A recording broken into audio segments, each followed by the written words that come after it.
The government wouldn't lie to us. Oh God, are you a flat earther? Yep. How would you even know if the earth stopped moving? Let there be a firmament in the midst of the waters, and let it divide the waters from the waters. And God made the firmament, and divided the waters which were under the firmament from the waters which were above the firmament. And it was so. Stay flat.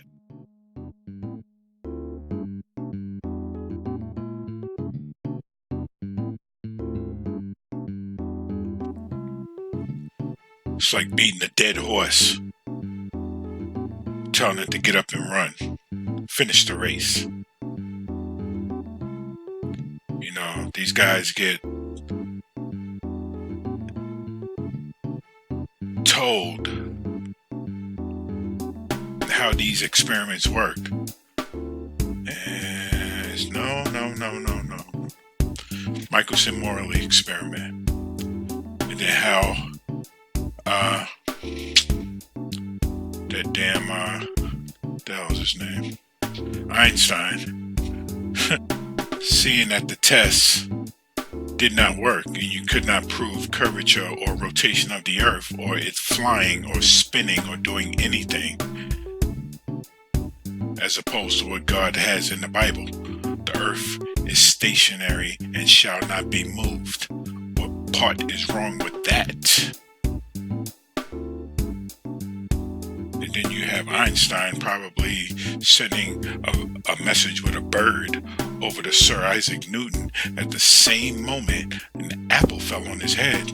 And, oh God, hey, good thing you reached out to me, old friend. An apple just fell on my head and I'm gonna call it gravity. And here we are. And you guys march and walk proud with that theory. But, listen, thank you, Flat Earth Brothers. I want to thank you, Taboo Conspiracy. You know, I love this video. I'm going to put it out. Alright, stay flat, guys. These people are wild. In 1887, Michelson and Morley conducted an experiment that demonstrated that the Earth was stationary. Here's a short clip by Michael Bowden. In 1887, an experiment shattered the scientific community. Michelson and Morley tried to check the speed of the Earth through the ether as it orbited the Sun by passing light in two directions, one in the direction of the Earth's travel and one at right angles, and then comparing them for differences. They expected to measure a speed of about 30 kilometers per second. To their amazement, there was no movement of this order. They called it a null result. They actually measured 1 to 10 kilometers per second, but it was still called a null result.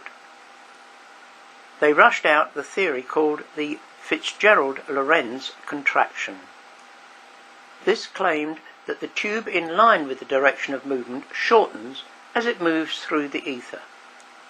There was no evidence whatsoever for this. It was only a way of getting over the implication that the Earth was stationary. How convenient. As stated in the video, in response to the Michelson and Morley's null result, meaning the experiment indicated that the Earth didn't move, the Lorentz factor and Einstein's special theory of relativity were created. Maybe a few of you researchers remember this quote from Einstein. While I was thinking of this problem in my student years, I came to know the strange result of Michelson's experiment. Soon, I came to the conclusion that our idea about the motion of the Earth with respect to the ether is incorrect, if we admit Michelson's null result as a fact. This was the first path which led me to the special theory of relativity. Since then, I have come to believe that the motion of the Earth cannot be detected by any optical experiment, though the Earth is revolving around the Sun. And that's Albert Einstein. Just like how globe propagandists claim that refraction has this amazing ability to repeatedly remove the curvature from long-distance filming to present a false flat Earth, all without visible effect, or how refraction somehow bends mirror-reflected sunlight, lasers, and light around the curvature of the Earth so that it only appears like the Earth is flat, or that gravity or air pressure at any altitude or speed automatically causes an airplane's nose to continually dip down to compensate for the curvature, or that all of the layers of the atmosphere stick to the Earth like Velcro without any effect from the rotation of the Earth, or that a balloon like Felix Baumgartner's can reach 128,000 feet for hours and actually speed up to keep up with the rotating ground below it and then slow down as it descends to land where it started, or how propagandists explain away the fact that a high precision mechanical gyroscope indicates neither rotation nor curvature due to some unknown natural correction to the gyroscope. Nature sure is hell-bent on tricking us into believing the Earth is flat, isn't it? But in the case of Michelson-Morley's null result, Einstein and the other phony scientists claimed that the Earth's movement through space caused the actual, tangible, physical tube to shorten, which produced the null result. In other words, instead of recognizing the obvious fact that the Earth is stationary, we can't have that. A nonsensical claim that time, length, and mass change for an object moving at speeds close to the speed of light. The theory was conjured for the masses, and they accepted it. There was no evidence whatsoever for this. It was only a way of getting over the implication that the Earth was stationary. No matter how far-fetched the explanation is, the globe narrative is for some reason sacrosanct and must be upheld. This brings me to my research on Guglielmo Marconi, and thank you Flat Earth Brothers for originally pointing this out. If you didn't know, on December 12, 1901, Marconi received a transatlantic radio signal at a distance of 2,135 miles. We're talking about a curvature drop of approximately 527 miles. Mount Everest has an elevation of 5.5 miles. The curvature drop was nearly 100 times bigger than the elevation of Mount Everest. Many people told Marconi that he couldn't send a signal more than 200 miles due to the curvature of the Earth, as shown right here in this article. Surprise, surprise! The curvature wasn't a problem at all. So what happened? Because of Marconi, the ionosphere was created. On December 12, 1901, Guglielmo Marconi and his assistant George Kemp heard the faint clicks of Morse code for the letter S transmitted through wires across the Atlantic Ocean. This achievement, the first reception of transatlantic radio signals, led to considerable advances in both science and technology. It demonstrated that radio transmission was not bounded by the horizon, thus prompting Arthur Kennelly and Oliver Heaviside to suggest shortly thereafter the existence of a layer of ionized air in the upper atmosphere, the Kennelly-Heaviside layer, now called the ionosphere. In 1902, Arthur Kennelly and Oliver Heaviside independently proposed the existence of an atmospheric layer of ions that conducts electricity and reflects radio waves. Kennelly published his ideas on March 15th. Heaviside's hypothesis went public on December 19th. The layer is now called the E region. Both men came to their theories by observation of the movement of communication signals across long distances.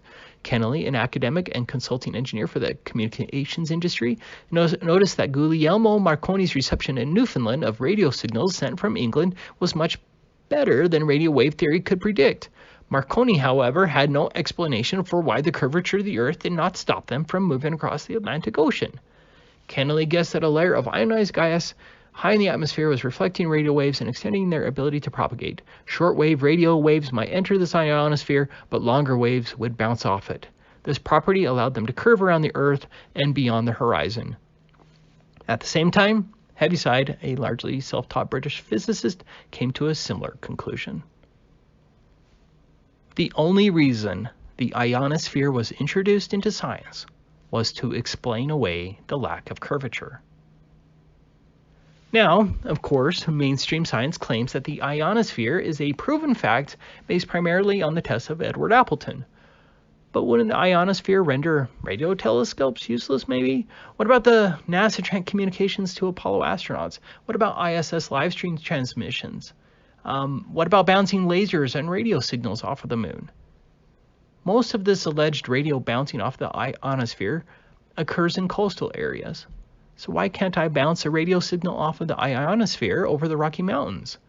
It should be easier to bounce a signal off of the ionosphere over the Rocky Mountains than to bounce a radio signal over the Atlantic Ocean. So why isn't this commonplace? Since Guglielmo, the distances have gotten only further, but only between coastal cities that would be in direct line of sight with each other on a flat Earth. Can I state with 100% certainty that the ionosphere doesn't exist? No, I can't. Some flat earthers would even claim that it's the dome. But don't you see the pattern here? We have a major problem with the globe, and the globe propagandists immediately come up with a comical theory to save the globe that is somehow unquestionably accepted.